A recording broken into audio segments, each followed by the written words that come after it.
Kirmira block ओरडा ग्राम पंचायतर धुत्रा grammar विभिन्न स्थान में 76तम साधारणतंत्र दिवस पालित हो धुत्रा प्राथमिक विद्यालय रे स्कूल कमिटी अध्यक्ष फुलेन्द्र गड्डिया पताका उत्तोलन करते।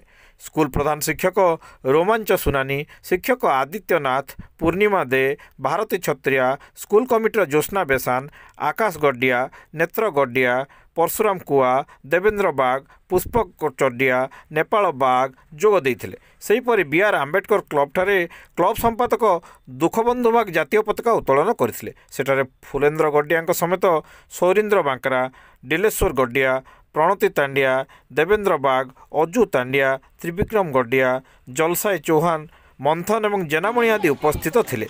इंदिरा गांधी क्लब ठारे खेत मजदूर संघ सभापति जगन्नाथ जेना पताका उत्तोलन करथिले। अड्डार पूर्व सरपंच अश्विनी दंडपाट, सुरु देहरिया वक्तव्य प्रदान करथिले। कार्यक्रम में फुलेन्द्र समेत गोवर्धन बेहेरा, शंकर कलार, नेपाल बाग, सोनू कुंभार, हेमेंद्र गड्डिया, गुलाराम गड्डिया, सीतू दिहरिया, विभूति गड्डिया, भेषज चौहान, सुशील गड्डिया, शंकर ठाकुर, नरेश गड्डिया, मुनिया जेना, किशोर गड्डिया, देवेंद्र बाग प्रमुख उपस्थित थिले।